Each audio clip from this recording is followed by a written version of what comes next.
सुप्रभात बच्चों। आज हम कक्षा छठी का पाठ 1 मातृभूमि के प्रश्न उत्तर करेंगे। आप ध्यान से देखिएगा कि आपकी किताब के कोशिश की है मैंने कि सभी प्रश्नों को कवर कर सकूं।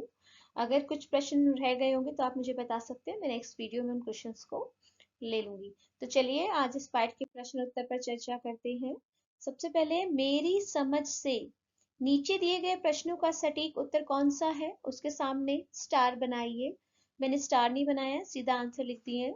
प्रश्न 1, हिंद महासागर के लिए कविता में कौन सा शब्द आया है? हिंद महासागर के लिए सिंधु शब्द का प्रयोग किया गया है। जैसा कि मैंने आपको बताया था कि हिमालय के चरणों से हिंद महासागर झूमता हुआ बह रहा है, तो यहाँ सिंधु शब्द का प्रयोग किया गया है। प्रश्न 2, मातृभूमि कविता में मुख्य रूप से क्या किया गया है, मुझे बताइए। सिर्फ भारत की प्रशंसा की गई है, भारत के महापुरुषों की जय की गई है, भारत की प्राकृतिक सुंदरता की सराहना की गई है, या भारतवासियों की वीरता का बखान किया गया है? देखिए, मुख्य रूप से तो भारत की प्राकृतिक सुंदरता का वर्णन किया गया है। हिमालय पर्वत का वर्णन है, हिंद महासागर का वर्णन है, और अमराइयों का वर्णन है, नदियों का वर्णन है। तो प्राकृतिक सुंदरता यहाँ पर ज्यादा चित्रित की गई है। नेक्स्ट देखिए इसका ख पार्ट। अब अपने मित्रों के साथ चर्चा कीजिए और कारण बताइए कि आपने उत्तर ही क्यों चुने। आपने सिंधु महासागर उत्तर क्यों चुना? भारत की प्राकृतिक सुंदरता की सराहना की गई है, क्यों चुना? देखिए, ये क्वेश्चन मैं नहीं भी कराऊंगी तो कोई फर्क नहीं पड़ेगा, लेकिन मैं चाहती हूँ कि एटलीस्ट आपको बेस पता हो कि क्यों हमने ये उत्तर चुना था। फर्स्ट का देखिए, हिंद महासागर का प्राचीन नाम सिंधु महासागर था, जो प्राचीन भारतीयों द्वारा रखा गया था। भारत के नाम पर इस सागर का नाम हिंद महासागर रखा गया। कविता में सोहनलाल द्विवेदी ने हिंद महासागर से अपनत्व के कारण इसे सिंधु नाम से पुकारा, इसीलिए सिंधु शब्द का विकल्प चयन करना उचित था। समझ आ गया आपको कि सबसे पहले सिंधु महासागर ही कहा जाता था। तो ज्यादा अपनत्व के लिए, ज्यादा देशभक्ति की भावना के लिए, अधिक जुड़े रहने के लिए कवि ने यहाँ पर सिंधु शब्द का प्रयोग किया है। अब इस कविता में हमने यही क्यों कहा कि केवल प्राकृतिक सुंदरताओं का वर्णन है? देखिए, मातृभूमि कविता में कवि सोहनलाल जी ने भारत के पर्वतों, नदियों, वृक्षों, मलय, पवन, घनी, अमराइयों आदि की चर्चा अधिक की है। आप ज्यादातर देखेंगे सारे प्राकृतिक सौंदर्य हैं, चाहे पहाड़ हो, चाहे नदी हो। मलय मतलब सुगंधित हवा चल रही है, अमराइयां हैं, आम के वृक्ष हैं जिनकी घनी छाया है। तो ये सभी कहीं ना कहीं भारत की प्राकृतिक सुंदरता की सराहना कर रहे हैं, इसीलिए यह विकल्प उचित है। नेक्स्ट क्वेश्चन देखिए। अगला प्रश्न है, मिलान कीजिए। हम शब्दों को अर्थ से मिलाएंगे, सब ध्यान से देखेंगे। पहला है हिमालय।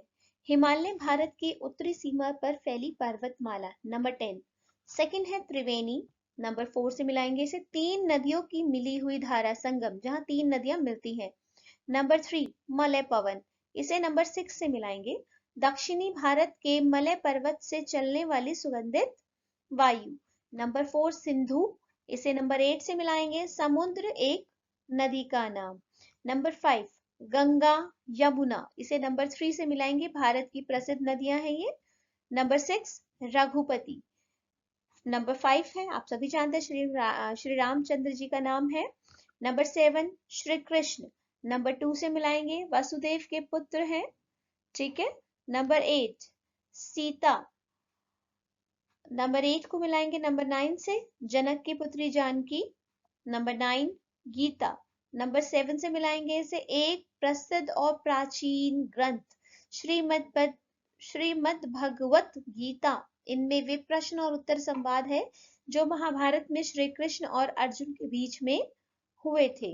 नंबर 10 गौतम बुद्ध, इसे नंबर 1 से मिलाएंगे, एक प्रसिद्ध महापुरुष, बौद्ध धर्म के प्रवर्तक। प्रवर्तक मतलब होता है जिन्होंने बौद्ध धर्म का निर्माण किया, ठीक है। तो नेक्स्ट क्वेश्चन देखते हैं। पंक्तियों पर चर्चा। कविता में से कुछ पंक्तियां नीचे दी गई है, इन्हें ध्यान से पढ़िए और इन पर विचार कीजिए। आपको इनका क्या अर्थ समझ में आया, अपने विचार कक्षा में अपने समूह में साझा कीजिए और अपनी लेखन पुस्तिका में लिखिए। अर्थात आपको इन पंक्तियों की व्याख्या करनी है। यह युद्ध भूमि मेरी, वह बुद्ध भूमि मेरी, वह मातृभूमि मेरी, वह जन्म भूमि मेरी। कवि ने भारत को युद्ध भूमि मेरी कहा क्योंकि भारत की भूमि सदा संघर्ष की भूमि रही है। यह हमें हर तरह के अभाव, अज्ञान और दुख से लड़ना सिखाती है। भारत पर कितने ही शासकों ने शासन किया, लेकिन भारतीयों ने अपनी सभ्यता एवं संस्कृति पर आंच नहीं आने दी। कवि भारत को बुद्ध भूमि भी कहते हैं क्योंकि महात्मा बुद्ध ने भारतीयों को प्रेम, दया एवं अहिंसा का संदेश दिया ताकि भारत में अखंडता बनी रहे। तो देखिए, उन्होंने युद्ध भूमि इसलिए कहा क्योंकि भारत हमेशा संघर्ष करता रहा है, गलत के खिलाफ लड़ता रहा है। और बुद्ध भूमि इसलिए कहा क्योंकि महात्मा बुद्ध ने यहाँ पर संदेश दिया है, भारत को एक करने की बात की है। आत्मसम्मान व आंतरिक लगाव के कारण कवि से मातृभूमि की संज्ञा देते हैं क्योंकि पूरी तरह वह अपने देश से जुड़े हुए हैं। अंत में कवि इस पावन धरती को जन्मभूमि कहते हैं क्योंकि वह इस धरती पर जन्मे हैं और उसे भारत की गौरवमयी धरती पर जन्म लेने पर अत्यधिक गर्व है और बहुत प्राउड फील करते हैं कि उन्होंने इस धरती पर जन्म लिया। सोच विचार के लिए कुछ प्रश्न आपको दिए गए हैं जो केवल आपको सोचने हैं, समझने हैं और डिस्कस करने हैं। और अगर आपकी अध्यापिका कहती है तो लेखन पुस्तिका में लिख भी सकते हैं। प्रश्न 1, कोयल कहाँ रहती है? देखिए, कोयल अमराइयों में रहती है। कोयल पेड़ों पर रहती है। प्रश्न 2, तन मन कौन संवारती है? बहती मलय पवन। जो सुगंधित पवन बह रही है वो हमारे तन मन को संवार रही है। झरने कहाँ से झरते हैं? झरने पहाड़ियों से झरते हैं, पहाड़ियों से गिरते हैं ना। प्रश्न 4, श्री कृष्ण ने क्या सुनाया था? श्री कृष्ण ने मधुर बांसुरी बजाकर सबका मन मोह लिया था और गीता का संदेश भी दिया था। गौतम बुद्ध ने किसका यश बढ़ाया? गौतम बुद्ध ने भारत का यश बढ़ाया, पूरे संसार को अहिंसा, दया और करुणा का संदेश दिया। प्राणी जगत में सभी से प्रेम करो और संदेश दिया ये सबको कि सब एक साथ मिलजुल कर। ख पाठ, नदियां लहर रही है, पग पग छहर रही है। लहर का अर्थ होता है पानी का हिलोरा, ठीक है, जो पानी लहर उठाती है, जो मौज, उमंग, वेग, जोश के साथ जो झूमती हुई चल रही है। और छहर का अर्थ होता है बिखरना, छितरना, छिटकना या फैलना। ठीक है, कविता पढ़कर पता लगाइए और लिखिए। अब बताना है कि इसमें से किसका क्या अर्थ है और कहाँ कहाँ छटा छहर रही है। अब देखिए, नदियां लहर रही है, यहाँ पे नदियों की बात की गई, त्रिवेणी की बात, जहाँ 3 नदियों का संगम हो रहा है। तो उसका जो पानी है, जब वो जोर से स्पीड में तेज वेग के साथ बह रही है तो उसका जल दूर दूर जाकर फैल रहा है। तो ऐसे में जो नदी का तेज पानी है वो चारों तरफ फैल रहा है। तो कहाँ कहाँ छटा छहर रही है? उत्तर देखिए, नदियों के किनारों पर, जो नदियां के किनारे हैं वहीं पर पानी फैल रहा है। नदी के तेज लहर आने पर जल दूर दूर तक फैल जाता है और नदी तेज वेग में हिलोरे लेकर आगे बढ़ती है। सेकंड पॉइंट देखिए, किसका पानी लहर रहा है?